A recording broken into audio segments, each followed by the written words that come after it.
podcast with our co-host Eli with us today. So, an interesting conversation, shall we? Religion, holidays. Oh, how we love those turkeys and roasted ham on Christmas. But sorry, we're here to tell you the real truths about holidays. So buckle up, make sure your bongs are lit because mine is ready, as you can tell. And mine is seltzer water. Get your seltzer waters ready. I don't know how to fucking begin this. So I'm going to be one of those people and pass the baton, the talking stick, over to you. Pass the rat pillow to me, and I'll stop. Okay, so we were talking about, we were like, what should the episode be this week? And so my partner and I were having a Thanksgiving thing this week, and the whole time we made a couple posts about it, and we were like, we both just feel shitty doing a Thanksgiving celebration, especially my partner is like largely like indigenous, like Native American, and so like we both were just like, this just kind of sucks. Like we love making a bunch of food, and we had like a friend over, and we had like a little dinner, and it was really cute, but it's like we don't want to be part of reinforcing this narrative that Thanksgiving, like the first Thanksgiving, was a good thing.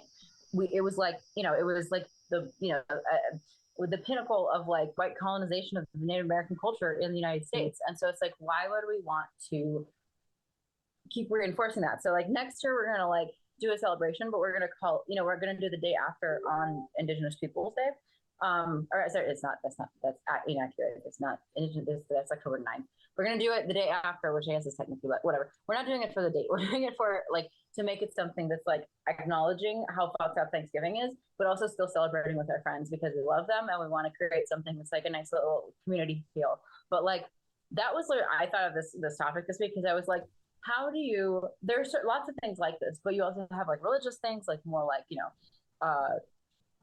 like Christmas, or just like all the different things, all the different holidays that have potentially negative roots. Like, how do you celebrate these things? Well, also because you want to celebrate with your family and friends, but also acknowledge how problematic and destructive they were when they started. So let me tell you a story.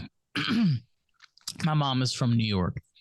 My mom's old school New York. My mom is a baby boomer. And in New York back in the 50s, when Christmas came along, nobody worked on Christmas. And we as Jews, we didn't celebrate Christmas. We didn't, and there was no place to eat. So the only places that were open were Chinese restaurants. Well, that's like a thing. That's Chicago too. That was like, it was like the thing. It's like, there's a thing. Jewish Christmas. Like one of my best friends' parents. I mean, I grew up in an extremely Jewish like community, and some of my closest friends, my first partners, was his dad was raised like not Orthodox, but like Jewish, and like they used to do that on Christmas. They'd have a combination of like the Jewish Christmas and the regular. It's a tradition. I mean, like every Christmas, like you ask a lot of Jews, like we do this shit. We have Chinese food and we watch Elf or just a fucking just Christmas movie, and that's what we do on Christmas. That's and why am I saying this? Because like it's such a great point of where we took something that was a holiday that already existed and we kind of made our own thing out of it. There's no like religious ties or anything to it. It's just that it's become a staple where we as Jews, we eat fucking Chinese and watch a Christmas movie on Christmas.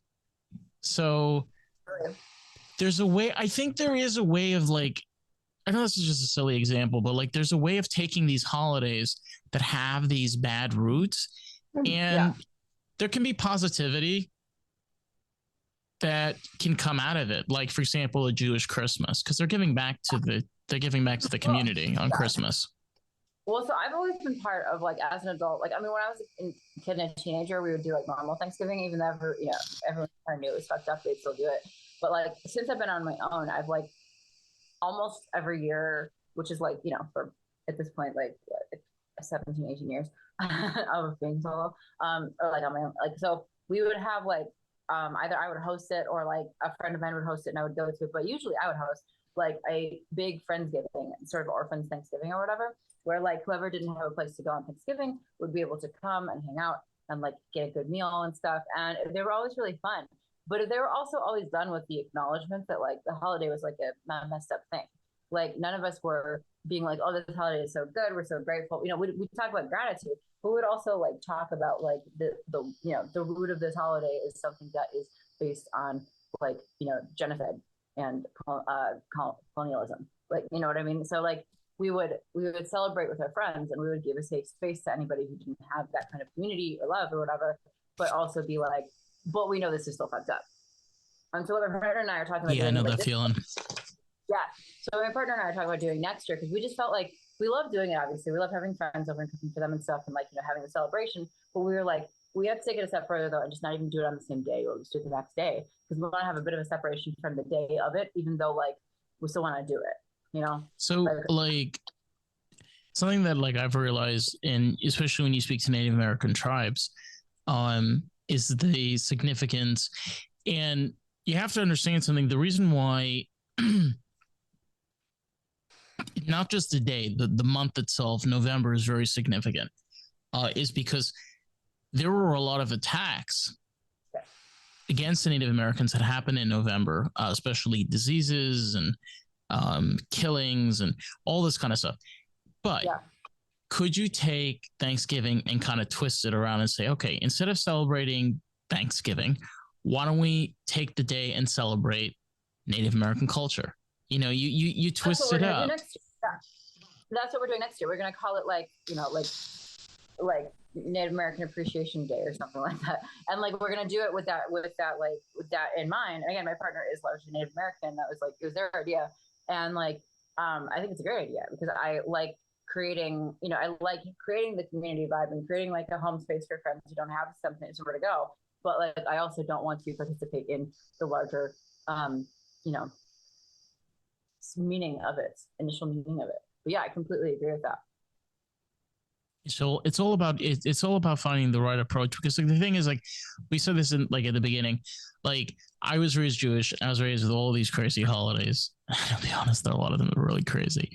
There are a lot of holidays, yeah.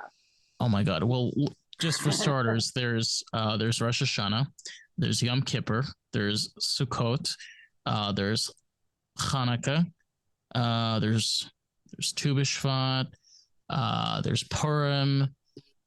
I can just keep on going. There's Shavuos, there's Pesach, it's a lot of holidays. The point I'm trying to make is no one can touch lights or electricity on Saturdays. No, we're yeah. So actually, this is a tradition of Jews. We actually on Saturday we do not work. We're not allowed to drive. We can't cook. That's why half the fabric district is closed on Saturday, so I can't get fabric in the fabric district. Yeah. The other half is Persian. Yeah. And they're open still. Yeah. But yeah, I mean, like it's a weird experience because when you take yourself out of, I like to call it a pattern, because you know we're raised as kids like this is what we do on this and this and day, and that's it. Like, you know, you've known that since you were a kid. But we're not asking to change history. We can't change history. Unfortunately, history has already been written. But can we change it in a way that's beneficial or positive? Well, like it's like reimagining it. It's like giving it a new life, a new significance to it. Like, I know what you mean about like I just want to add a little anecdote about I was raised in, I grew up, well, we moved like 14 times, I understand, but like the place I lived the longest stretch was in West Rogers Park, which is an extremely Orthodox Jewish neighborhood, among also a lot of other things. Also very Muslim, also a lot of like Korean Christians, also Nigerians, and like everybody else. Chicago, it's like very, anybody who's from Chicago and knows that part of the city in the 90s, they're just like, oh my god, yeah, it's like international. It's very cool. But on our block specifically, it was extremely like Orthodox Jewish families and like Russian families. And we had this dormitory of like girls that were in like early college with like one TA or whatever. They rented out the unit that was underneath where we lived. We're on the third floor. And so they would have like, you know, they'd have like you have to turn the lights off before, I think because Saturday's the day that you don't touch electricity or anything, or like the No. stove. Yeah, and so I think it's like Friday at sundown. You have to turn all the lights. You're going to turn off, and any lens on that you can't, that you need on because you can't the next so day. just letting you know, into a little secret, this happened actually a long time ago. We actually use special type of timers throughout our houses, and we use them so that that'll turn on certain pots or certain. We have hot plates to keep food warm.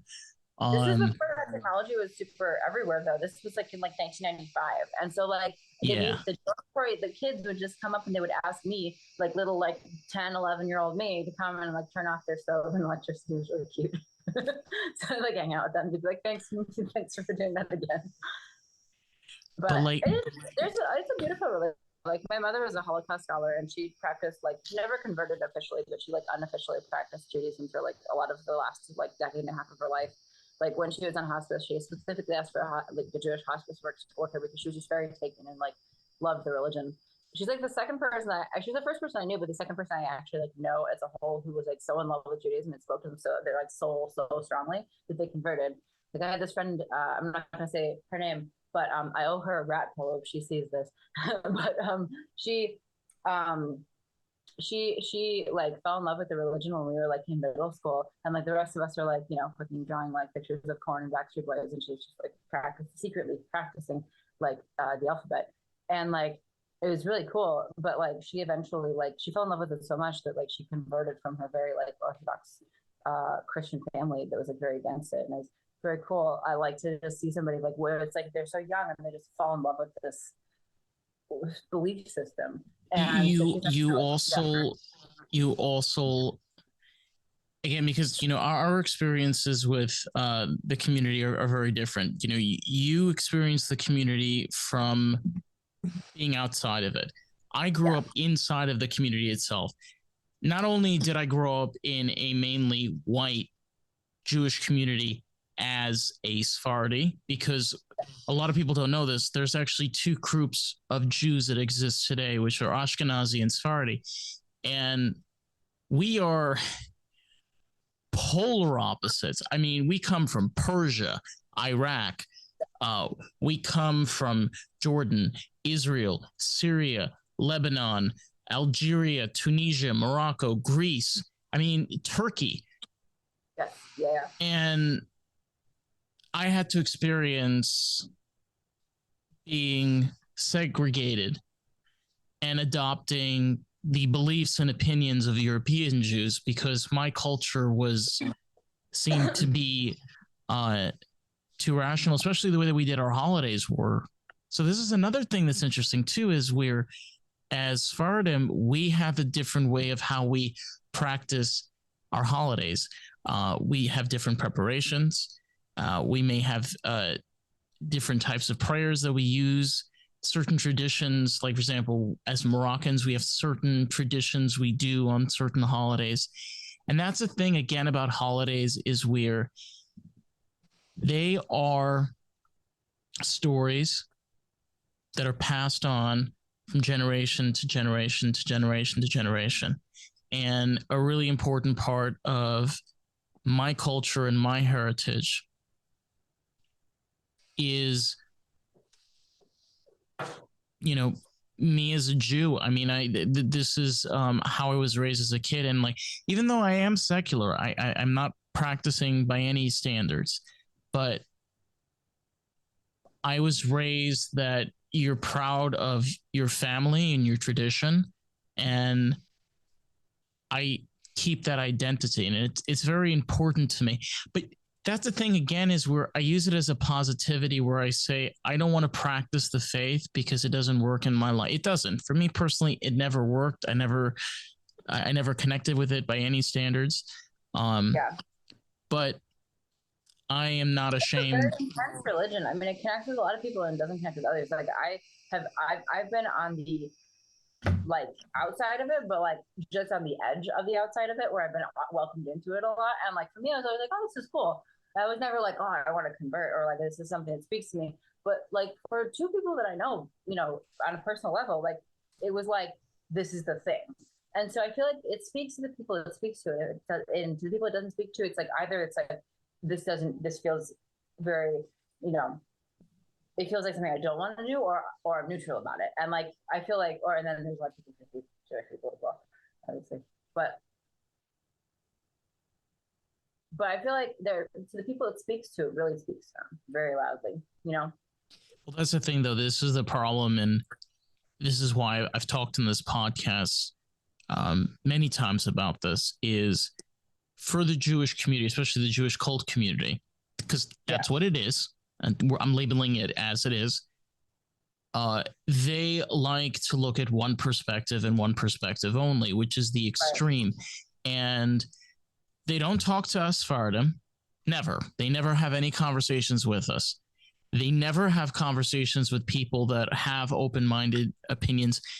This is going to blow people's minds away. There are hippies that live in the Jewish community. I know because I grew up with them.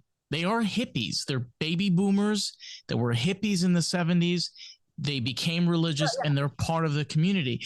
And that was a lot of my mom's friends, because she was a baby boomer who caused a lot of Jewish people when she exactly. I know exactly that was like I grew up with those people as my like, you know, like her best friends and stuff. Yeah, I completely know. They're nothing. They are nothing compared to the more extreme parts like Satmar.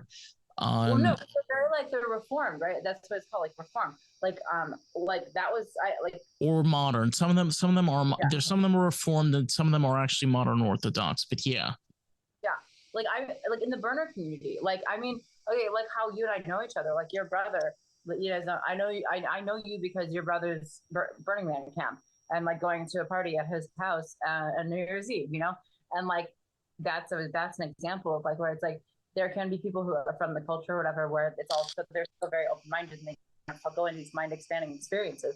But I think it's like there's different facets of it, right? There's like people who love it as a spiritual, like how there was like this huge like you know, Kabbalah movement, and especially like in the like mid to late 90s among celebrities and like musicians and like actors and stuff in Hollywood, where it's like there's aspects of the religion that are really, really beautiful. And like because I was surrounded by it so much as a kid, like on a somewhat external way, I through like just listening, you know, hearing my mom talk about it, hearing how friends talk about it, and like hearing her talk about like, you know, her main professor when she was doing a degree in like Holocaust studies and like other stuff, like was not Orthodox, but he was like a little bit more not like not reform or modern, but like not Orthodox. He was like sort of in the middle.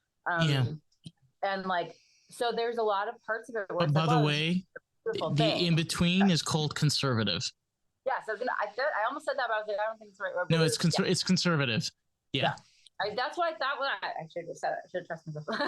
But like, there's parts of it that are very beautiful, but then there's parts of it. But the thing is also, I think probably for you growing up as like a queer person in the Orthodox community, it's got to be really fucking hard because like as a goy, like you know, blonde, blue-eyed, like you know, Irish and Yugoslavian and German person who was like, whose mother was really into the religion. Everybody was like, oh, we love having you here. Everything you say is cool and interesting, because I'm not part of the culture. I'm an outsider who's curious about the culture versus someone who's in the culture and expected to be part of the culture.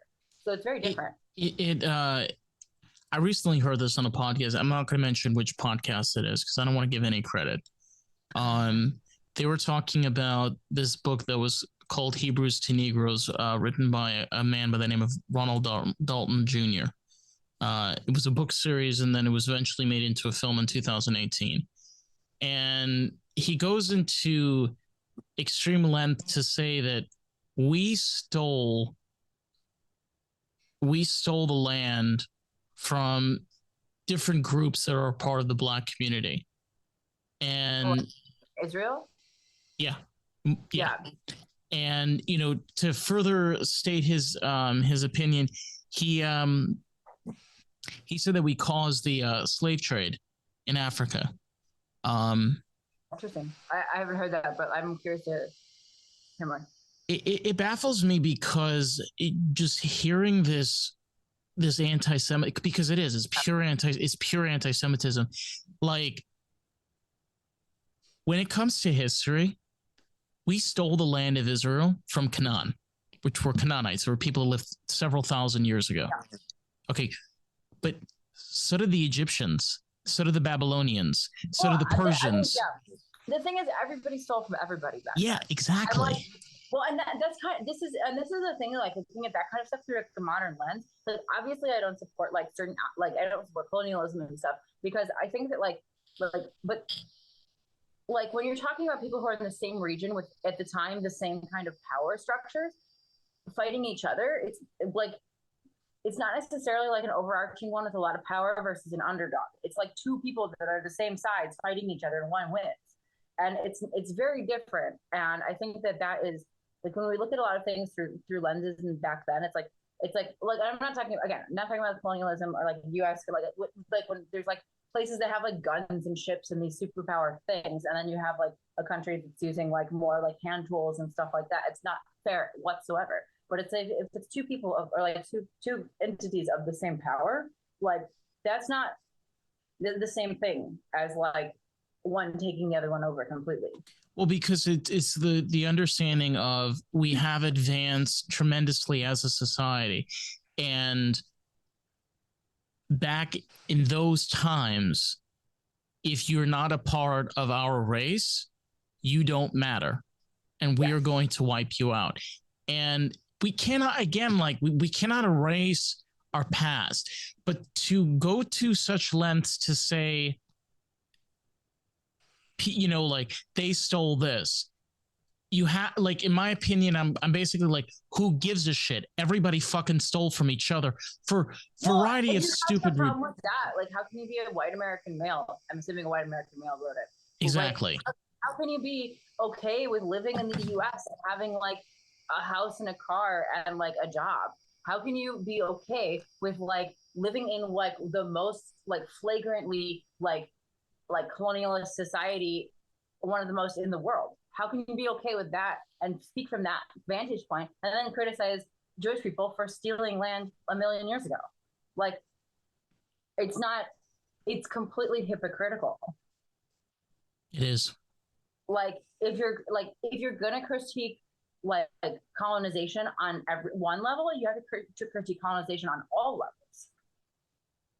And it's not like you pick and choose which one you think is cool and which one you think isn't cool. It's the same. It's the same thing with the whole thing with the slave trade. Doesn't matter who was a part of it. You know what? I'm going to go even further.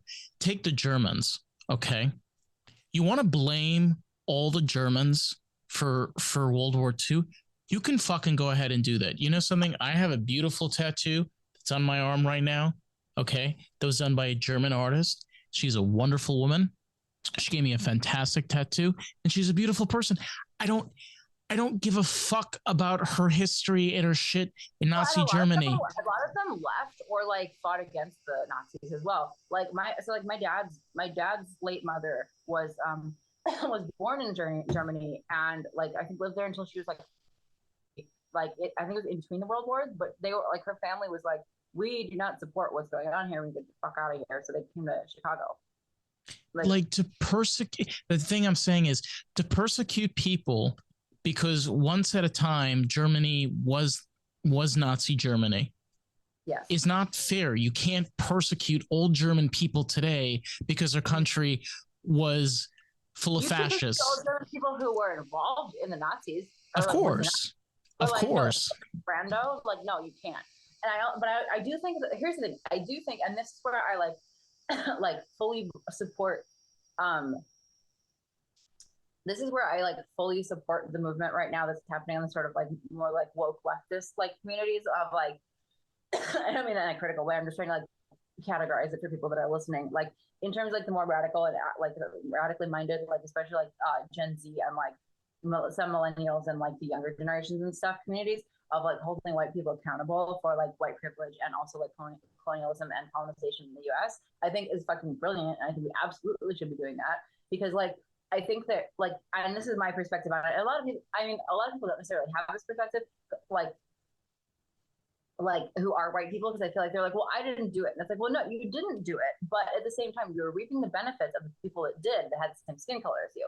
So whether or not you like it, you actually are born with this privilege that like elevates you higher than somebody else. Like the struggles that I had would have been exponentially more difficult if I'd been born with like, you know, darker skin, They because don't the need. world is set You up see, to you see though. respond to people that look like me.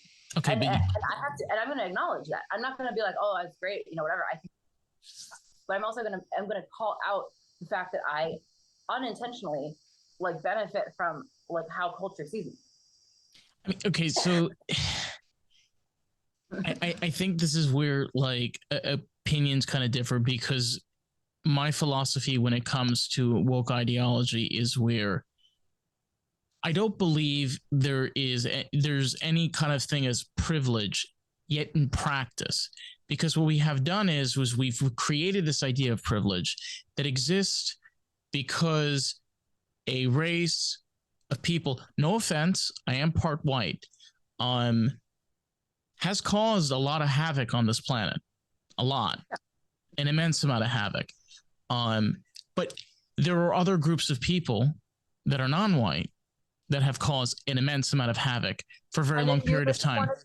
If you lived in a country where the other overarching group of people was the person people with darker skin, they would have the highest privilege.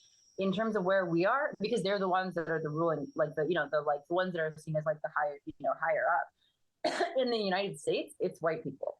And like not necessarily, obviously, if you go into different communities, if you go into like more Latino communities, they're gonna be looking fucking like, you know, target on your back if you're like, well, not, I don't know, I feel totally fine. But like if you're like a white, like yuppie looking white dude in the hood, like everyone's gonna be like, who the fuck are you? So like it's not like it's everywhere, but it's like there are absolutely privileges that happen, privileges that exist because the system is created. Oh, I know. White succeed more easily for color. Trust me, so, like, I know this. Acknowledge that. Like I think I don't think, like, here's the thing: you can't help being born in, and also socioeconomic privilege too, which often goes hand in hand with like cultural and like racial and religious privilege as well. But you can't like not be white suddenly, like, you know what I mean? But you can acknowledge that it's a thing, and like I think that's where, like, you know, kind of like to bring this whole thing back to what we were talking about in the beginning. I think like that's sort of part of that, where it's like you can't change your skin color and be like, oh, I denounce this because I think it's morally wrong. But you can use your skin color as a like as, or like you can use your privilege as a way to discuss how your privilege exists and to call it out and to help other people understand that whether or not they want to believe it, it's still there. Like whether or not they look like it still exists. I mean, like, if you want to put that in perspective, there are people that would tell me that, you know, I can pull the white card, and well, I can't pull the white card because I don't look like a white person from the get-go. Every single fucking person thinks I'm Latin, which I ain't. I'm Middle Eastern. But I understand it. You're whiter. Like, okay, so like, and the same thing with like my partner doesn't read as like specifically white, but is like, you know, largely like Native American, but doesn't look Native American enough to go like completely, you know, it kind of looks like a mix of things, but at the same time, they're still treated better by like, you know, like certain ilks of white people than somebody who would look like them and had darker skin would be treated. So it's like, you don't look white, but you do benefit from white privilege in the sense that like you be based purely on like how the world looks at you. I've never experienced white privilege before in my entire life, so I have no idea what you're talking about. You like not like compared to like if you're at a party and like the cops come, they're probably not going to profile you before a black friend of yours. I've been profiled as an Hispanic by cops several times. So, and yeah, asked me for papers and shit. Oh yeah, that's happened. Oh really? Yeah. Oh yeah. The thing about me, like, I'm not trying to be a racist person. My demographic of people I hang around with are primarily mixed. I just, yeah. I mean, like, I have a few of my close friends that are white, but like,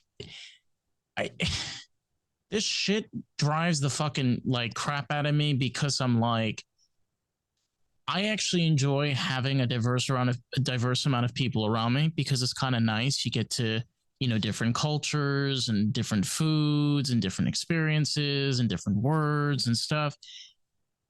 I cannot understand living my life with one race of people.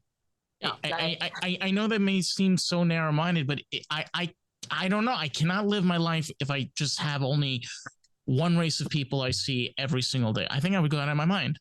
Yeah, no, totally. Yeah, I can't imagine it either. I didn't grow up like that. Like, and I never I've never lived like that in my life. I think it would be really boring. Also, like, I don't. Oh yeah, like, big time. Yeah. Yeah. But also, like, being, growing up like a poor white person raised by artists does not make you really fit into the most white demographics in general. So I still have nothing to talk to them about, like largely, But yeah. I try to separate. I'm no person of innocence. I've made mistakes before, and I have a good friend of mine. We had him on the. We've done some podcast episodes. His name is JC, and JC is this indigenous Ecuadorian. He's a big, tall guy, and he's the sweetest guy you'll ever meet. And he can give off that exterior of being like a mafia boss, because he likes to dress well. But he's the kind of guy, like, once you start to get to know him, he's just, I just the vibe is so Florida. I just like want to give him a hug. Like I always tell him this, like I just want to give him a hug. I have a friend like that too. And one time he was like legitimately wearing like a white linen outfit to go on party on a yacht, and I was like, what the fuck? They dress well though. The ones they like, I love it though. But like, that's the thing. For example, like in my life, which is so important, is try to push away this idea of race and actually like look at the person for who they are. If you want to judge people all the time for doing crimes because they live in a certain community, well, guess what, honey? Some of us don't have a lot of money, and some of us. But also, like, you're talking about crimes. Just because it's legal doesn't mean it's like ethical. Like, look at how like most like CEOs of like corporate businesses run things. Look at how like bosses at like shitty companies treat their employees. Yeah. That's criminal, but it's not. But because they're like rich, white, powerful men, they're not taken to account for it. But no, and then unfortunately, like, tons of black Americans are being put into prison because of cannabis for 30, 40 fucking years. Well, that's changing now, but yeah, exactly. I think they should get ridiculous. It's so fucking insane, and like, especially like, I mean, that's always been like the worst. Yeah, but like they're allowed, but pharmacies are allowed to like, like give out things that are like, one molecule different from methamphetamine to children. Like, I mean, I also have ADHD and take Adderall, but I also recognize what it is. Like, like, it's not like, I'm not going to say it's not a drug. It's definitely a drug. It's just one that helps you function. Like, but the fact that that's acceptable and then like weed is not acceptable is insane. But you forgot about Vicodin. Oh yeah, Vicodin. All of them. Heroin. Yeah, it's heroin. Well, and the whole opiate family. Yeah, I've had Vicodin, and I've had because like I had wisdom. It's crazy. I've had Vicodin, I think 3 or 4 times in my life, and I say this because like when you get Vicodin, it's like it's major. Okay, like the dentist ain't doing like a little like this is major work that they're doing, and that's not how I first had Vicodin. I used to take it recreationally. Like in high school. Not like I never had a problem with everything, but I had a this is so bad. But you know that high that I'm talking about, like it just. I love it's amazing. It's fucking tramadol. I got that in Tijuana. Yeah, I've had tramadol. I only got like one, but like it was a big bottle. But like, I used to take it and I just sell it. So not like, I mean, it's not just my friends, not like in a real way. But when it was over, I was like, I probably shouldn't go get more of that in Tijuana. I think that's dangerous for me. I love the direction of like you go from holidays to religion and then faith. And this is what fucking happens when you're part of the faith. You just want to do fucking pills, and Vicodin, like behind the school fence. Huh? No, do you want to hear my Vicodin story? This is really funny. So I had a friend who I don't know exactly how he would get Vicodin. He was this very peculiar human being. And there's ways of getting Vicodin. It was from his knee injury that it was debatable. And then he also said that it was from his dad, which was also debatable. So I don't really know how, but his family was rich. And his parents, his dad and I are still friends. Like, we're like, the family, like, we all kind of like grew up with each other. So, like, I'm like, okay, but we were in the same public school. And, like, they also, like, he also, like, made up there are lots of things that were, like, I don't believe this, but I'm going to go along with the story. And this was one of those things. I have no idea where they got like a fucking fistful of Vicodin. But so me and my friend, the three of us were in theater tech, and like I really wanted to be in. Like, it's a long story, but I ended up having like my high school. It was not like a private school or anything, but it was a magnet school, and we had like some really dope programs. And one of them was like we had like an arts program, which I missed. I unfortunately missed the first year of doing, so I couldn't join it late, which is fucking bullshit, I think. But anyway, lane tech. But we had ended up in the theater tech thing with two of my really close friends, and we were like all like the total like this is like fucking lame, but this is like better than the other shit the school's offering. And they're the kids that were like, we love Glee and we love all this other stuff, and we love Disney, and like it was like so you had the kids that were like musical theater kids, and then you had like fucking assholes in the corner like doing drugs. And so like the kid at the mic would be like, you guys like none of this stuff. Like they're just like, do you guys want some Vicodin? And so me and my friend, who were just like the Daria and Jane of that class, were just like, yeah, sure. So like every day for like a month in like I think it was junior year, like I was just from like between like second and third class, I would just get high as balls before my English lit class, and I would just like analyze Camus. It was really great. I had a really good high school experience. A lot of people did not. I was not like I was living like in like a death metal band, and like I was like living like an adult. I was living like I was in my 20s actively when I was like 16 years old. So I had a lot of fun. Not my home life, but like in high school itself, it was very fun to be like, it's just kind of like it's kind of just it's just kind of like it's kind of just a strange shift, especially like here, and just kind of like just the shit that's like just been going on for like the past couple of years.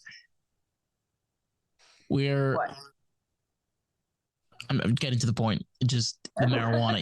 Your brain works a little slower, honey. We're dealing with dial up. We're dealing with a 95 Dell Spiron. You're 9200. And I take prescribed Adderall, so we're like on opposite ends of the brain. Yeah. Spectrum. Oh yeah, honey. I've been stoned since 2018, and I'm gonna keep it that way.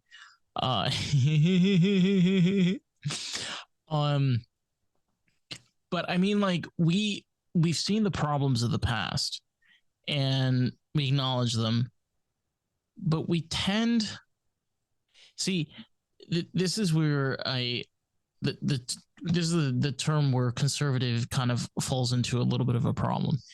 You have traditional conservatism, and then you have progressive conservatism. Yeah. And the problem with traditional conservatism is that you're holding on to traditions and values that have already been proven to be different.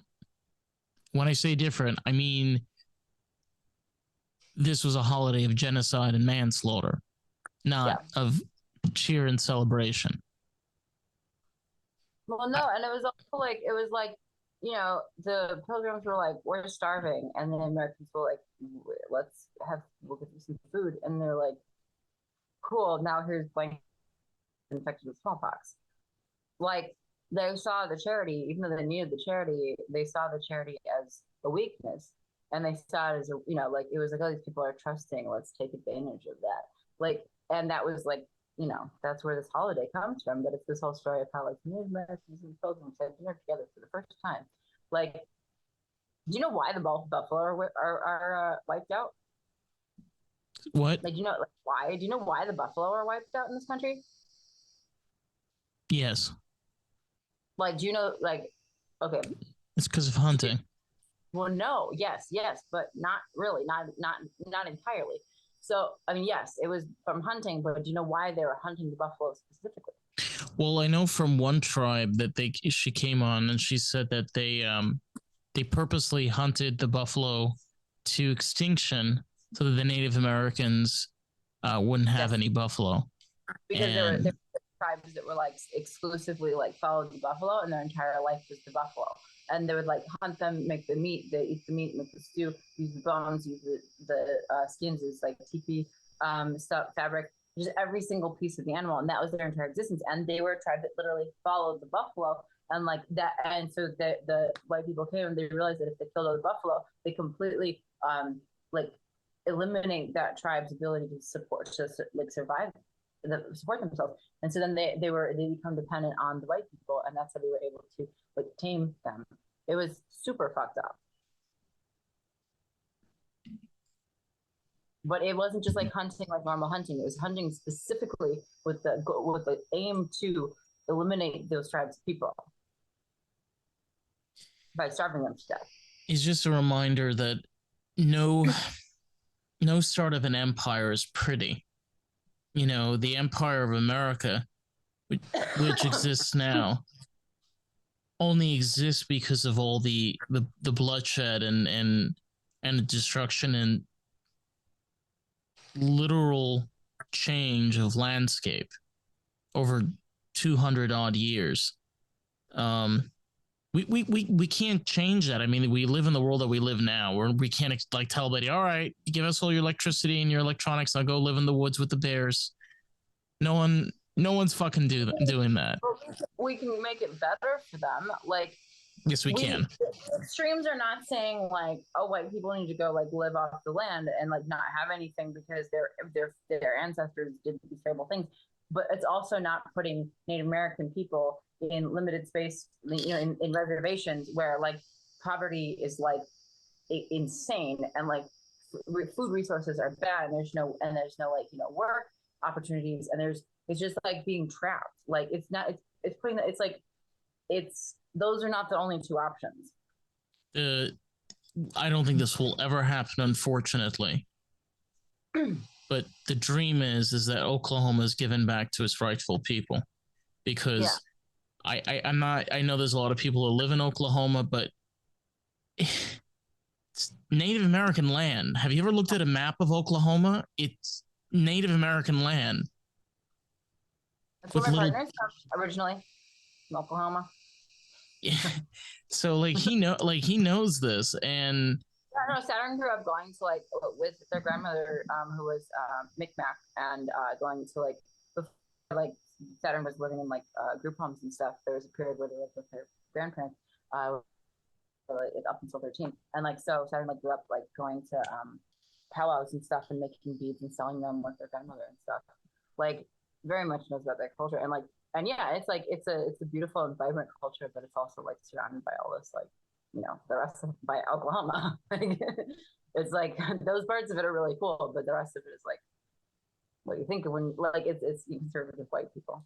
So I think like I think like the important thing is like, instead of looking at the holiday as a tradition, what can you take from the holiday and adopt to modern society? Well, yeah, that's why I always do a Friendsgiving, because it's like it's creating a sense of family and community for as somebody who had a very troubled upbringing and like, you know, was raised by very pretty problematic people. It was always a pretty like a pretty holidays were very, there's lots of screaming every holiday, lots of anger, lots of manipulation, and like sometimes things are or destroyed or whatever. So like, you know, how do you recreate that? Because that's something like when you grew up in that your whole life, basically when you're raised in an abusive home, your entire life for the first like, you know, 10-15 years of being on your own, really. And like for some people, it's the whole lives is trying to figure out how to undo the damage that raised you and understand what parts are good and keep, and what parts to completely eradicate from yourself. And I think that can do with a lot of these problematic holidays as well. Just treat it like an abusive relationship, right? Like it's not your fault that you were in it, but you were still in it, and you have some damage from it, and you have to figure out how you what was not bad that you can keep within it that you learned, and what you should just separate yourself from, because it's toxic and it hurts everybody.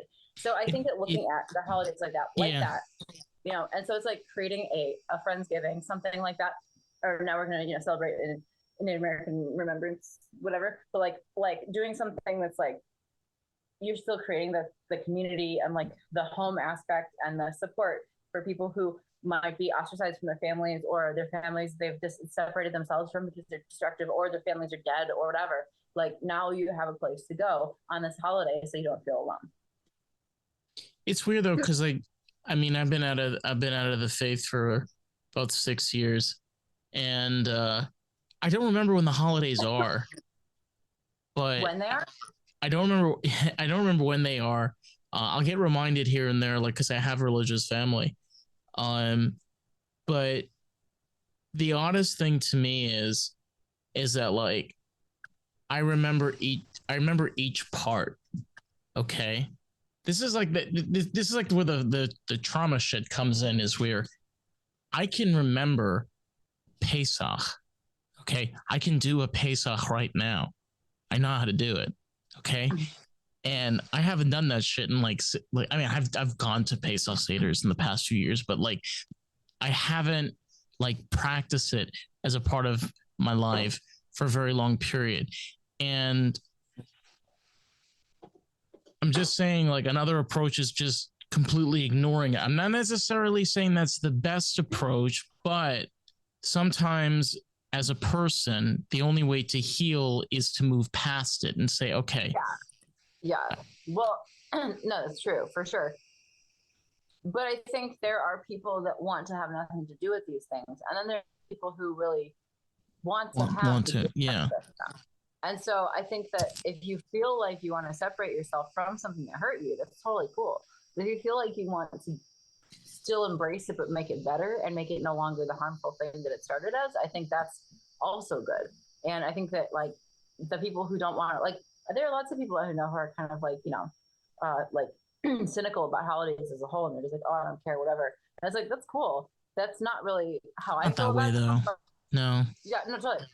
I'm like, that's not like, for me, that's not how I feel about them. So it's like, for me, I like the idea of celebrating with people, but I like celebrating with chosen family and creating a space where there's like no drama. It's just all like love and celebration and fun and food and like niceness with everybody, and creating a safe and happy space where they can just be their fucking weirdo selves.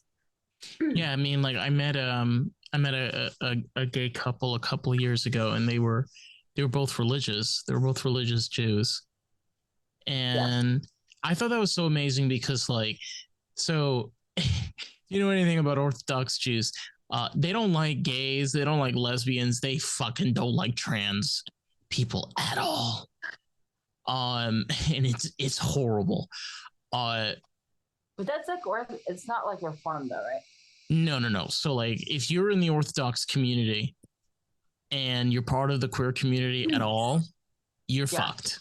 You're fucked. Like, that's most major religions though. Like, the conservative of any religion, like, maybe not every religion, but conservative of the majority of mainstream religions that we know about and talk about all the time. If you're if you're gay or queer or anything, you're, you know, if you're not going to hell because you don't believe in hell, you're still like not seen as a productive part of the community. Well, yeah, there's actually a story, because hell actually does not exist in Judaism. We actually believe in a process of the soul being cleansed, but it's a very deep conversation. I agree with that. I've experienced certain more things in my reincarnation experience, like when I've gone into the astral realm. Yes. Yes. I've also. But the reason why I was bringing this up is you have people that are queer, whether trans, lesbian, gay, or whatever way that you identify, and they want to be practicing, you know, Christianity or Islam or Judaism or whatever the faith is. And why can't they? They should have every right to. I mean, if they want to be religious and they believe in God and that's their faith. Yes. Well, I mean, you can say the same thing about Christianity, though. Like, you know, if somebody's born into like a Baptist church or something, for example, where they don't support any part of the queer community, and that person still wants to be a practicing Baptist or whatever, they're not allowed to.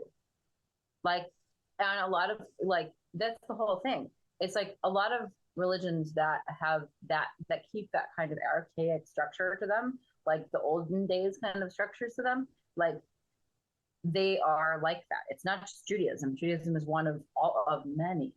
In some places, they're still like stoned to death for being queer. Mm-hmm.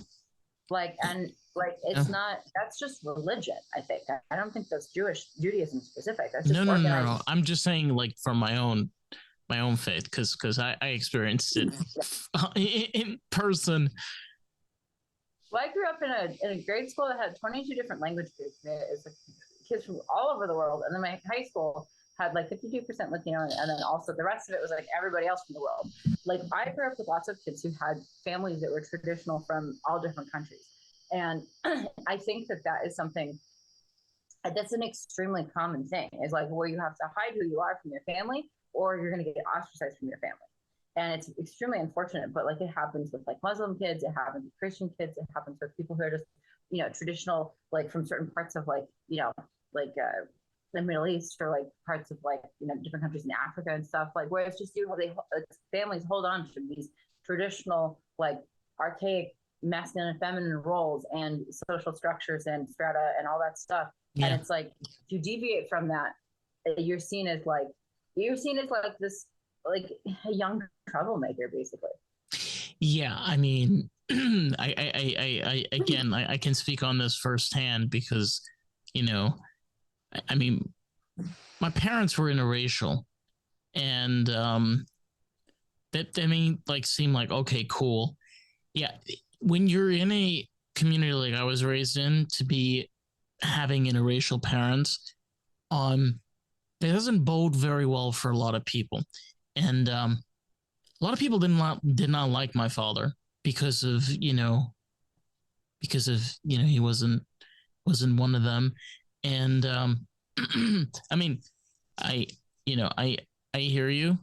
I just like, I feel like there's a lot of kids in this country know exactly what I'm talking about.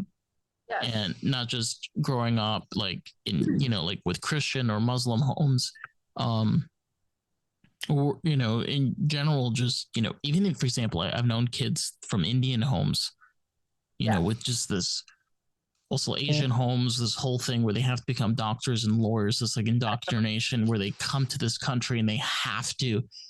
And like, I remember one person I spoke with, like the first generation kid, and the parents do some sort of working class problem. We're like, we saved all this money so that you can become a lawyer and doctor, so they can become a playwright. Them. Like, I totally like. No, so I had this friend. She was Korean, and she's very successful as I forgot what she does. She does nails, and she does something else, but she's very successful at what she does. Very successful, but like her parents still hate her because she didn't go to school to become a doctor, and she just like told me, she's like, look, she's like, I'm not angry at them. She's like, I understand them. She's like, they just need time to cool off. And I was like, what do you mean they need time to cool off? You see, like, these are things like I can't understand because I didn't grow up in her culture. I understand. There's a lot of my friends, like I had specifically had, like, I can think of one friend I grew up who grew up, she was from Pakistan, she was Muslim. Her family was like very strict, very, but like she couldn't even hide the fact that she was dating the person who later became her husband. Like she had to hide all of her life, and she did become a lawyer. And like, that was like, she's just a good writer. She like, that is, I completely, like, I know this was a lot of my friends went through growing up, because I grew up with kids from all around the world, and it's true. It's like their families, like the only people who were okay with their kids becoming artists were like the ones who had gone through any sort of hippie awakening in this country or in other countries. I'm not kidding. Like, I'm really not kidding. Because like the thing is that like the baby boomers that we were both raised by, like they were the first generation who broke out and decided to just on a large scale, like become like, fuck capitalism, we're gonna hitchhike and paint things and be naked. And like, so if the parents went through that kind of a thing, they're okay with that. But it's like, I mean, like my mom did go through that, and she still didn't like the fact that I didn't like, I didn't pursue like a science degree. Like she thought I should have been like a biotechnician because I was good at science, and it's like I didn't have a passion for it. I think a lot of, I think a lot of scientific practices are kind of questionable, and like Yeah. I like certain elements, and I was just like, this isn't what I wanted to do. But it's like I think that that's like people who feel like they struggled to create the life that they did for their children and have a vested interest in being a productive member of society on a stereotypical level get angry at their children disobeying that like belief system and doing their own thing. Basically, and that's across the board. Like that's stuff across the board, I think. It's an act of rebellion. I mean, it can be seen for me as an act of rebellion. The thing is, I wasn't rebelling. I was saying that I want to live the life that I want to live, and this doesn't fit the life that I want to live. That is rebellion in a sense, though. I mean, not rebellion can have like a really strong purposes. You felt like it was suffocating you, and you wanted to live your truth. That's rebellion at its core. Yeah, but it's not where I'm not rebelling against who I am as a person. I still identify strongly by it. I have no problem if being a part of a religious event. I have no problem being a part of religious practice. It doesn't bother me. It's like, to me, it's where I don't believe in it, but yeah. I'm not gonna go hate shaming it because it's just like. Yeah. Well, I don't think I mean, like, I think it's wrong when parents oppress their children, but like a religion oppresses people in terms of who they are. But I also think that it's like, this is complicated. I believe it is. It's very complicated. Yeah, it's just like a Rubik's Cube. Exactly. I believe everybody should be able to believe what they want to believe. At the same time, it gets complicated when your beliefs for other people. It's kind of like what we're talking about in terms of freedom of speech, like a few weeks ago, where it's like, yes, you want everybody to be able to say what they want to say, but when somebody's speech becomes violence, how do you navigate that?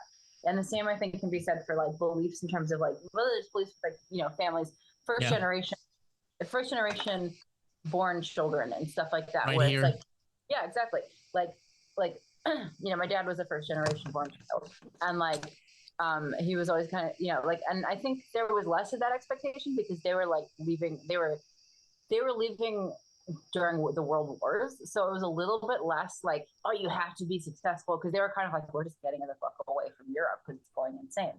And like, I think that was a little bit different. But like, I think that like when come here because they see the US is like this land of opportunity, and then they have a baby here and they're like, this baby is going to grow up and save the family. And that's how it's seen. It's like they're gonna like say, did you see the movie Everything Everywhere All at Once? This is about that. No, but you do make a great point, because with my father came here to the US in the early 1970s, and he came here at a very young age. He came here, I believe he was 13 or 14 years old, and he had to take care of his brother. He had to raise his brother here alone in this country for years. My father, his dream was family. Okay. He always wanted a family. And with all of his fuckery and his outbursts and craziness and all the shenanigans and shit, his yearning to live was family. And it's so important. Why is family so important with freedom of speech is because think about your family, and not even blood relatives. I'm talking about friends that you're like your family, like the people that. Oh yeah, no, my chosen family is my family. Yeah. Yeah. And you want them to be heard because you care about them. You want them to have a voice. You want them to be respected, right? You understand that as a person. Yes. But you do understand when they cross a line, and you care about them, right? So if they cross a line, you're going to tell them, hey, I don't think you should say that. Or, hey, maybe have you heard maybe like this approach that you could take?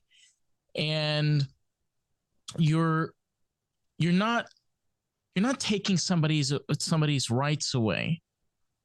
You're educating the person as the problem that's hand. Exactly what we said on that episode.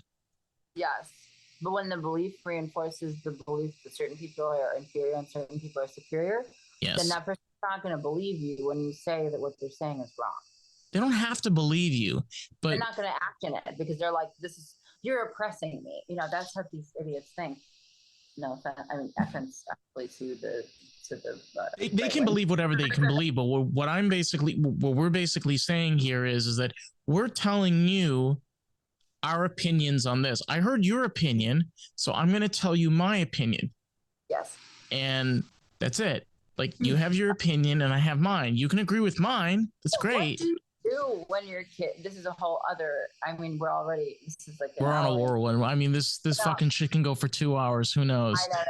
But like, what do you do? What would you do? I was thinking this when you were saying that. Like, what would you do? Like, say like Saturn and I have a kid, and like 20 years from now, or like 20, the kid's like teenager or whatever, or 20 something, and like suddenly they're like into like whatever the current version of Trump is. What would we do?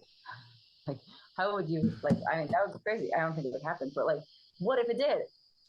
Like, you would feel like you had to save them or change them, right? Because it's like you should have them believe, but also like it's such a destructive thing. It's like something you don't want to be. You wouldn't want to like.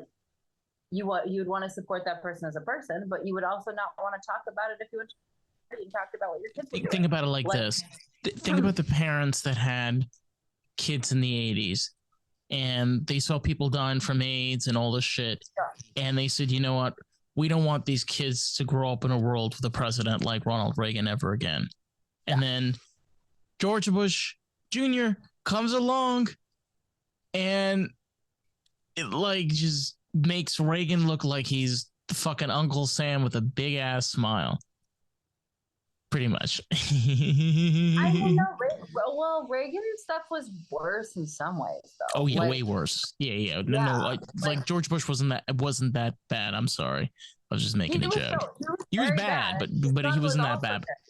But Reagan was different. Reagan was a different. Like, I feel like with Reagan, everybody, and you can see this in how, because like I was born, I guess, during Reagan. How old am I?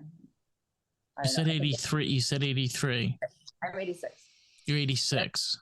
Yeah, it's Reagan. Yeah. So I was still like born into the Reagan era, and like my half brother, who was like 11 years older than me, was a teenager during Reagan. So that's fucked up. He had some very negative experiences as a teenager, raised by two fucking hippies. Like, you know what I mean? And his mom was even more of a hippie than my mom was, and like. I mean, my dad and his mom used to party. That's like how they got together. And like, so like, now he's in the military for a long time. I'm not going to say who he is because I feel like it would, I feel like there's a novel. I feel like there's a novel written about this guy, but we don't know yet. I feel like there's a novel. Yeah, there is. I've been talking about a long time. He like kind of separated from the family. Like, everyone was fucking nuts, and he was like, "I'm done." Like, it's like what you're talking about with holidays, where you're like, "I don't want to celebrate it. It's fine." I'm like, I don't blame him. I don't blame him at all. And we're never like super close because we're like kind of super given an age gap, and we're just neither one of us was very like emotionally like connected to each other. So I'm just sort of like, I'm glad he's alive. I can Google him. I wish him well. I hope he's happy. We'll probably never speak, but it's I mean, like the thing is, like, our family. So that's the thing. Also, is we're. And this kind of ties in with what we're talking about. I didn't choose to be Jewish. I was born into it. The same thing applies with if you're Islamic. If you're born in a Muslim home, you are Muslim. And why is this such a problem? Because I'll give an example, like just for me, because I'm not religious and because I have tattoos all over my arms. Yeah. And I have piercings and I fuck men, which I haven't done for quite some time. But I have basically told these people that raised me, I didn't mean to, but that's how it comes off. All of you should go fuck yourself. What you told me was bullshit. You wasted your time, and I get where they're coming from because they spent their time teaching me all of these things and whatever. But it's kind of also ties into the thing about balance. It's where I didn't choose to be this. Okay. My mom had me and she happened to be a part of it. And I don't care what they fucking say anymore. But what I care about is, like I've had conversations with my mom and like it's taken her, time to kind of turn around. And I'm just like, I'm just trying to live my life. Like that's what I've been telling my family for years. If she is beginning to understand, though, that's Yeah, good. There's so I many know. people. There's so many queer kids who come out. I'm not saying like, oh, don't be like upset or whatever, but like, it's obviously you're entitled to your feelings. But Took like, 6 years though. yeah, but there's so many people who never get that experience. I know.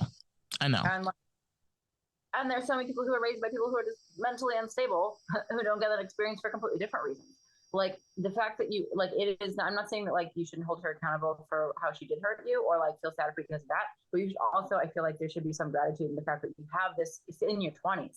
You're not like 40 and like figuring it out with her. Then you're not like in your, like this is, you get to have most of your adulthood with at least having one parent that's in your corner, which I think is very important. Yeah.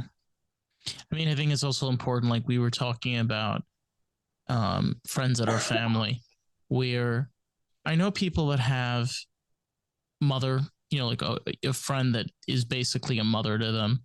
And I have friends that I'm the mother. I have friends that I'm the mother to. Yeah, like, and oh shit. Oh. And you kind of you kind of like just kind of realize that like family is made. Yeah, we do have family that's given to us, but sometimes we're just not meant to. That was something that was like, I understood that from a really young age. My family was fucking crazy. And like, and I knew that the people that you experience, that could support you in your life, that love you unconditionally, that you go on adventures with, that you date, that that you have whatever, like those are the people that are truly in your life for long periods of time. It's not necessarily people that you're born with. Like if you're born with can be extremely destructive, but if you believe in, I don't know, if you believe in some of the stuff that I, in terms of just like reincarnation and stuff, you choose your family before you're born. You choose some of your experiences. And so you understand that you have to go through certain experiences in order to come through the other side. It obviously becomes very conflicting when you think about things where people are being oppressed and other stuff. This is a whole other complex. I don't want to get onto this. No, but I mean, like even even in my chosen, but like even like with my chosen family, like I can see that with my sister, I can see why we're brother and sister. I can see like also with my brother Mac, like why we're brothers. The thing is like me and Mac, we're not super close. But the thing about him, like he's always been my older brother, and he's like always had my. He's so busy all the time too. I know, but like he still takes like the time to like care for me. Like we try to like get in touch here and there, and I'm not. The truth is, like, I don't hate my chosen family. I don't.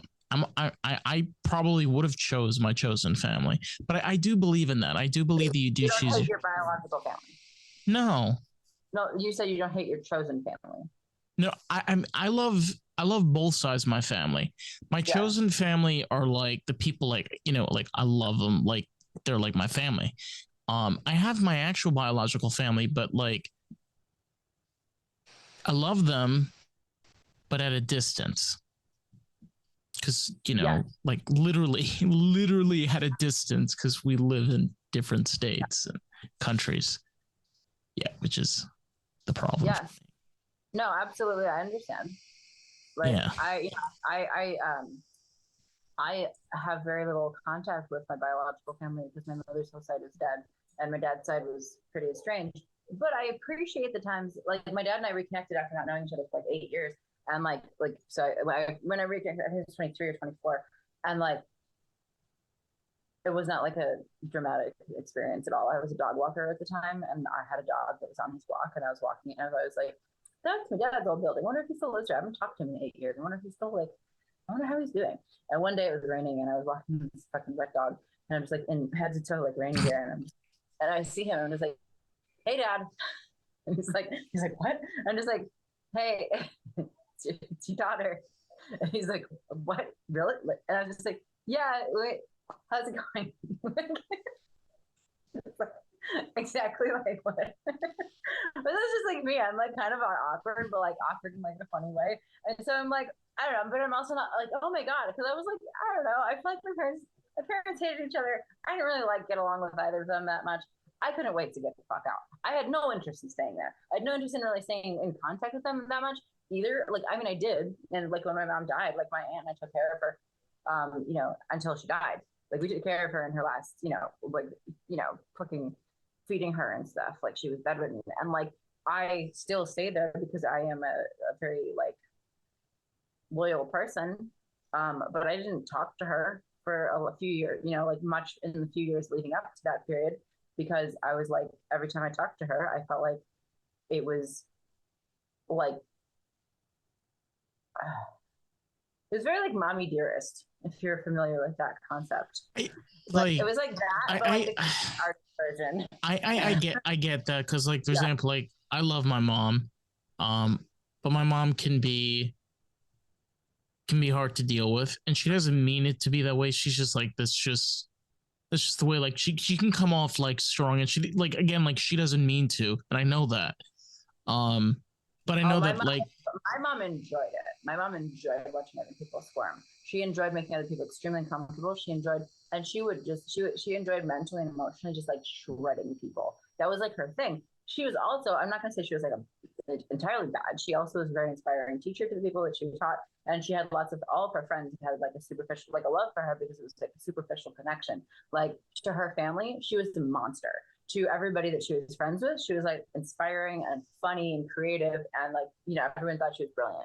And it was something like I remember my dad when after like reconnected, I think she might have been had died at this point or something, or like he was like, "Oh, is your mom still alive? Okay, I don't really want to talk to her. Don't tell her. I don't want to connect to her." I was like, "Okay, cool. We can be friends." Like, and he said something like she had like the two-facedness of a serial killer, and I remember that stuck with me because I was like, this was kind of like before I went really into true crime, and now I'm like, I see it. I totally see it because it's like it was like you have this person who has this external personality, like John Wayne Gacy, for example. He was involved in politics. He had his own construction company. He had like all of these things. Like he had this a team of people that loved him, and at the and behind closed doors, he was like killing and raping little boys. Like it's like that's like that kind of, but like in the same way, I'm not saying that she was bad like that. She was not sexually abusive at all, but she was extremely mentally, emotionally, and somewhat physically abusive. Lots of shit thrown, lots of cops called, just craziness, fucking craziness.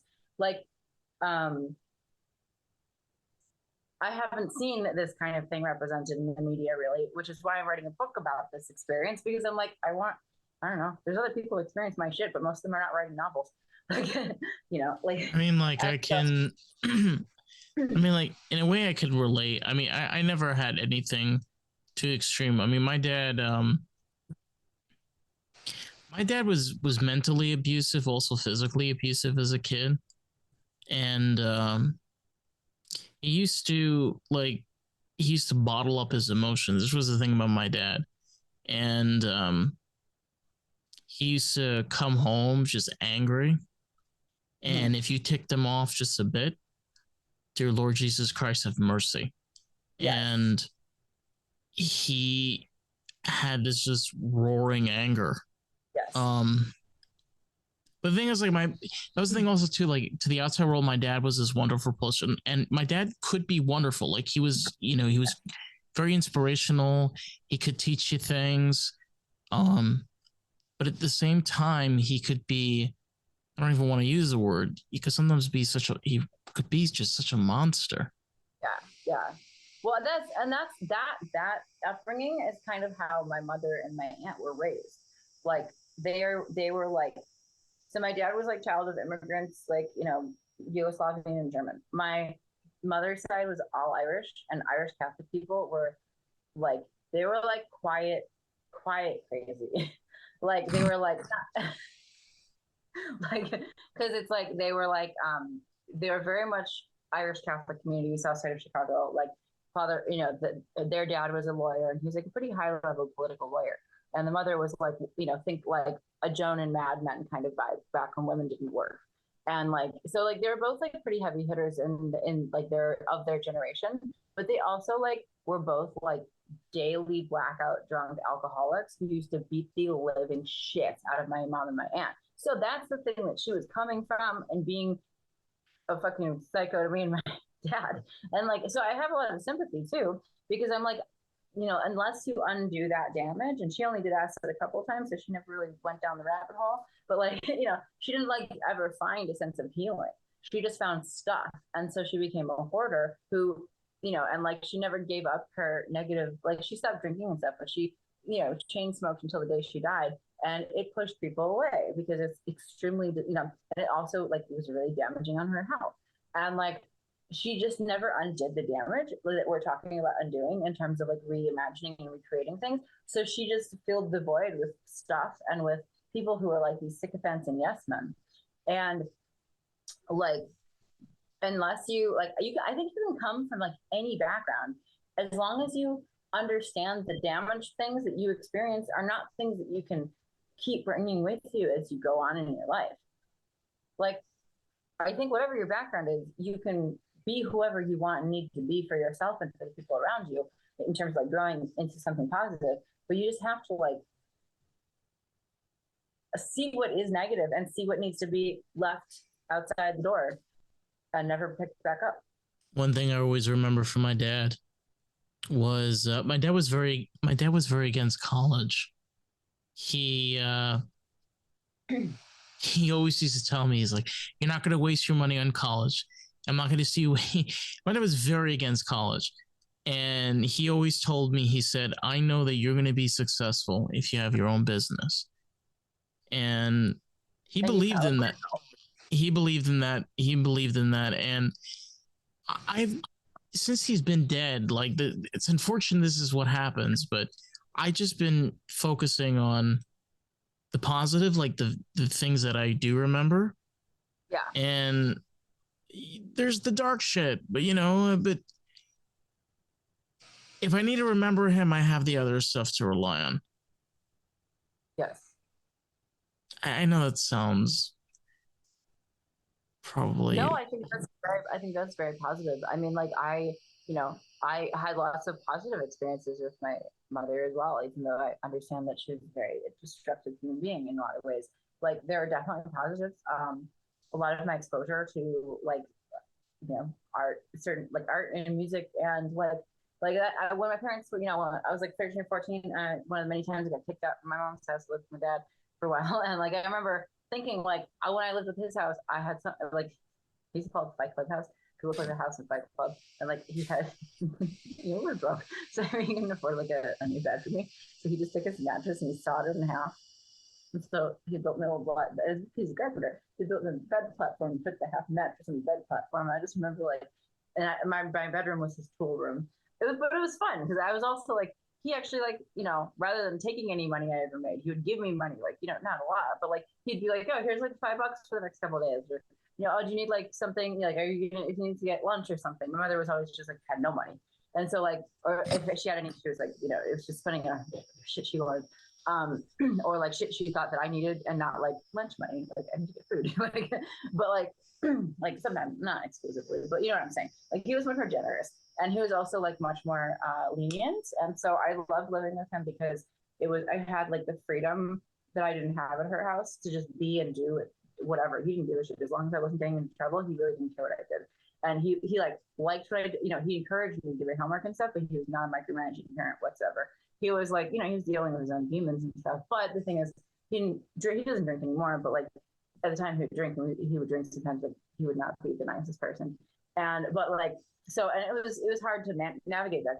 Like, I have this freedom here, but then with my mother's house, the other thing is he was very like he didn't really push you very hard to be successful. Whereas my mother was like, used me as a thing to show off all the time because I'm smart and pretty and good artist and stuff, and had to look like a fucking crazy like cyberpunk weirdo. Like, you know, so like I was like a creative, interesting kid that she was like, I can show you off to people. And so like it was like bad in a lot of ways, but in the other ways, I was exposed to so much living with her. And I was sort of like, if I live with my dad, I get the and I get like this sort of, you know, I get to kind of be myself.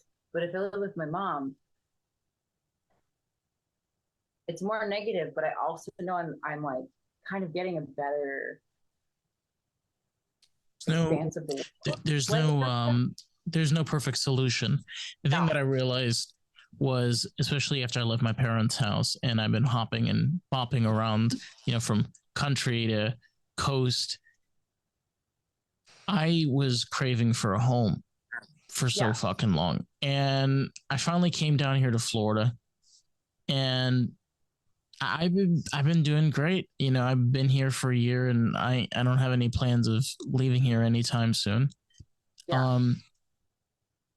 But you know, like the thing is like with every single place you go to, every decision that you make, you're giving up something that could benefit you in replace for something else that can benefit you. So exactly. It's a double-edged sword. But the question is that okay, which side do you want to be stabbed with? I know. It's tricky.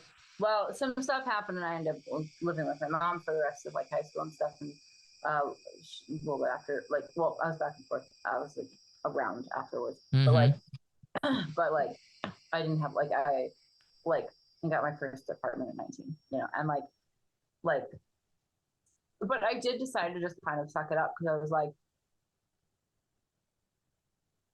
the drinking was a problem with my dad's house, but then also like, but again, so we're friends now. We're like, we enjoy each other's company.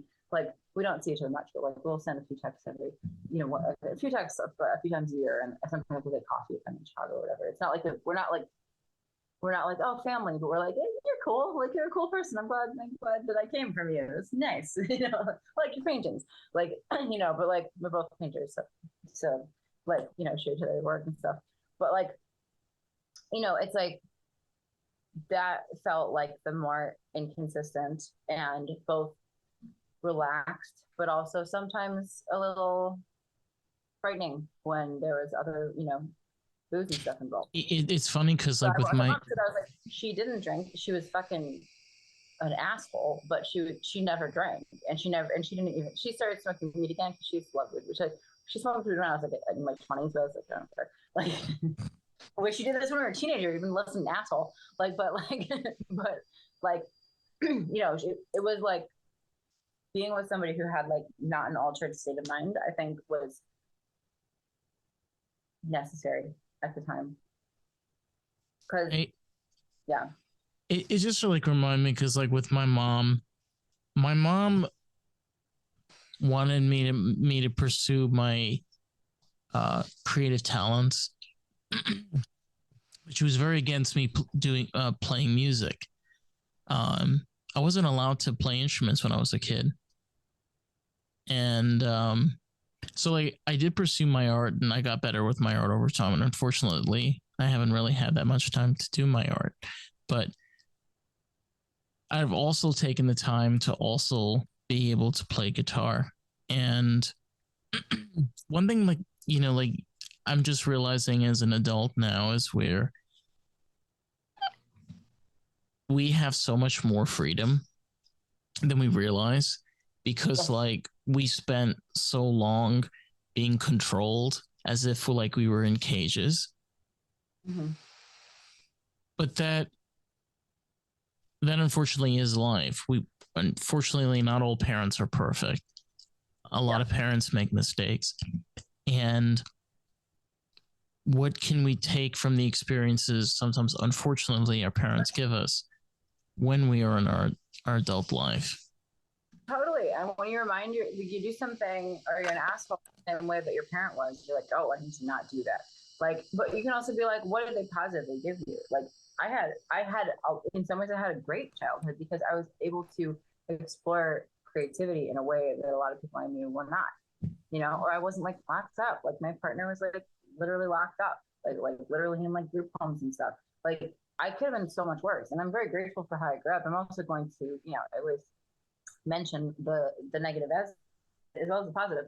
But it's like, you know, like I said, I was exposed to like art and culture and allowed to pursue art and subculture and stuff in a way that like very few of my friends were allowed to. That's because my parents were all freaks. So like they knew it was like normal. And they didn't think, they weren't like, oh no, you're like a Satan worshiper. They were like, oh, whatever. Yeah, like you have it in some of his like book, like he's kind of full of shit. And I was like, oh yeah, he kind of is actually. Like, you know, it's like there were lots of positives as well. I got to be free. I mean, I'll send you pictures of what I used to look like in high school, and you'll be like, yeah, that's what I. Yes, I had like no rules. My looks, I could look like whatever the fuck I wanted, basically, and it was great. But like, I had other things. You can share me pictures. I will not show you pictures of what I looked like in high school. Those are under lock and key, and will stay that way. If I have to swallow the key, I will swallow the key. I wish I had more pictures from high school because I wish we had disposable cameras back then. This is before disposable cameras, much less camera phones. I didn't have my first phone until I was like 19 or 20, but I also didn't have a disposable camera until I was like 17. And then it was super shitty. And I don't know what happened to most of them. I have had shit. I remember disposable cameras. We used to take them on all of our field trips. To take disposable. I meant the point and shoot. Point and shoots. I didn't no, I didn't have a point and shoot. I mean, I know that my dad had a Polaroid when I was a kid. But that thing was broken. They're also super expensive, like the film. Yeah, I mean, like we have like a few 90s Polaroids like lying around, but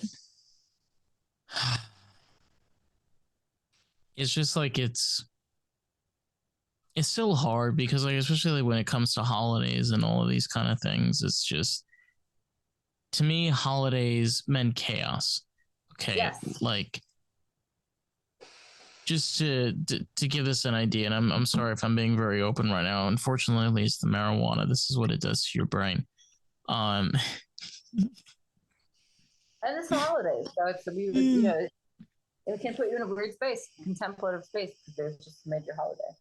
I mean, like for me, it was my parents used to fight every single every holiday, like literally, like before the holiday was going to start in the evening, they were fighting, and it was just pure chaos every single year, and I hated it. I hated it horribly. And I realized, like, this was like a thing that like I realized like through therapy. Like I had like that, you know, like that like wake up moment. I was like, oh my god, and giggity, and that was like the moment. So I really,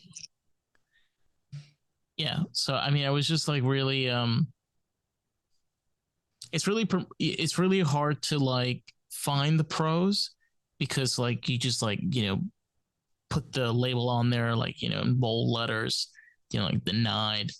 But you have to like be able to like kind of look beneath it, and you got to be able to find the pros, because otherwise if you just focus on the cons, it's one year Thanksgiving, right before Thanksgiving, my dad threw the computer that we'd only had like 2 months out the window, along with all the other major electronics. So, you know, I never really had much, I never felt personally connected to an electronic after that. We weren't even able to afford another one for like 2 or 3 years. So there's that. One time my parents, my mother used to stay up all night, like, and cook shit and stuff the night before, which is funny because as an adult who loves pulling all-nighters myself, I'm like, dude, this was a choice. You did not have to stay up all night cooking. You could have just gotten up at 6 a.m. like a regular person and cooked all. There's no reason you did this. You did this to yourself.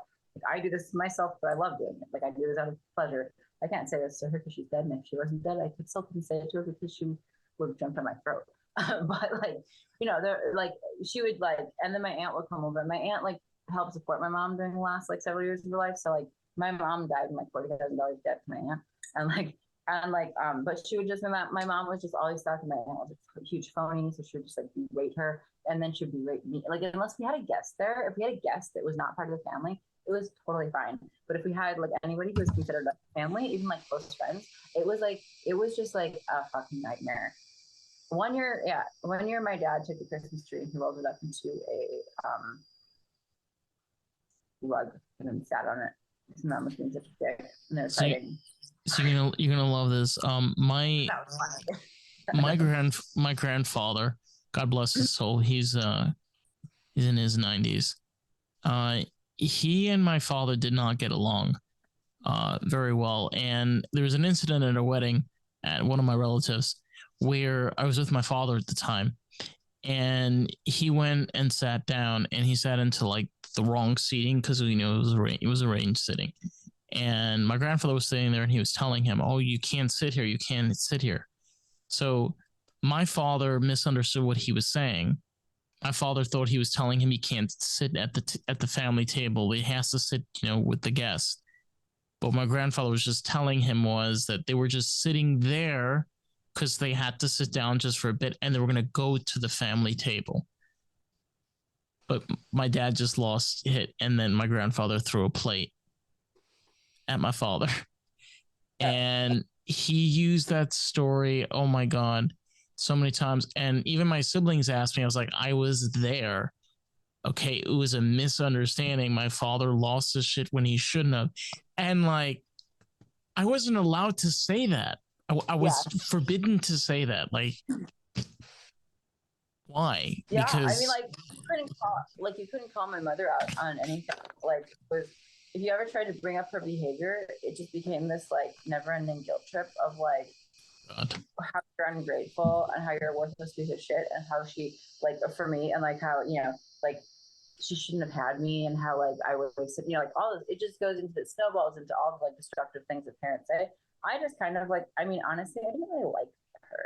So like I feel like a lot of kids get hurt a lot more when they like want their parents' love and affection.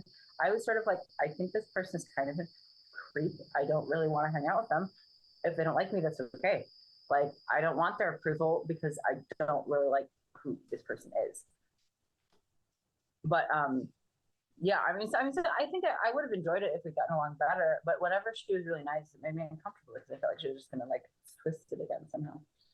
But I understand that kind of thing. There were lots of things thrown. There wasn't beatings. Well, that comes from. Well, I mean, that comes from mental abuse. When you're mentally abused from a young age, where a parent is constantly traumatizing you, you develop. See, the problem, like for me, is in like I've had this conversation with my brother before. My siblings had each other when they were growing up to fall back on. I didn't have that. I grew up alone. My sister, we've talked about this, and I forgive her, but I grew up as a kid with my sister. Like we used to travel there, and I used to be able to see her, and then she didn't even fucking tell me. She just calls us up on the same day. She's like, "Oh, I'm moving to Israel." I was 10 years old. Okay. Yeah. And that was it. I had no more family. I had no more family here. Yeah. And I was alone. I just had my parents, and my father didn't allow me near my mom's parents because he claimed that they disowned him, because again, my dad was dark skinned. My mom's is Hungarian and also a Polish descent. So it was just I just like had no like connections family. And then like to make things even worse, my father didn't even teach me French, like the native tongue. He never taught any of us. So I couldn't even talk to my family overseas because we didn't speak the same language. And these are all things that have eaten me alive since he's passed away. And the only way I can fix them is I got to do it myself. I mean, like my mom didn't let me play instruments, and I learned guitar. Like I'm trying to do the things that I couldn't do then. Remember we said this before? It's like it's not permanent; it's temporary. And and that's how you heal the inner child, right? It's like giving things that they wanted and needed then. I mean, I make and sell rat pillows. Yes, on Etsy. We'll put the link below. Don't worry. We'll put the link below. I sell rat pillows, and they're designed to be little comfort animals because they're just these great little things. They help with stress and anxiety, and they're just really fun, But it's like I like this is, to me, this is very therapeutic. I mean, unless I'm like under a deadline, that's maybe a bunch of them, and then it's stressful. But like making them is something I just really enjoy doing. because it makes me very happy, but also because it's like my mother taught me to sew. I learned to sew at 6 years old. I've been sewing for 30 years, literally 30 years. And so it's like, I love it. And that was something that was always very pleasant and very, very beautiful. And like, you know, we would watch old, like, you know, I grew up watching like old Hitchcock movies and like, you know, classic movies and stuff and shit that we bought at the Woolworths back when that was still a store. And then I would go home and I would sew guinea piggers and fucking, you know, whatever, like weird animals and stuff. I thought it was like the best time, especially like in the summertime when windows are open, so nobody's and I there's used to crochet. right. Yeah. So this, but it's like that's positive. That was a positive thing. That was one of her teaching me to sew at 6 years old was one of the best gifts I could have gotten because I have such and my dad teaching me to build when I was like 8. Like my parents taught me wonderful things. You know, I'm very grateful for those things because those things have become the staples of my adult life. Like literally building and sewing. Those are the two things.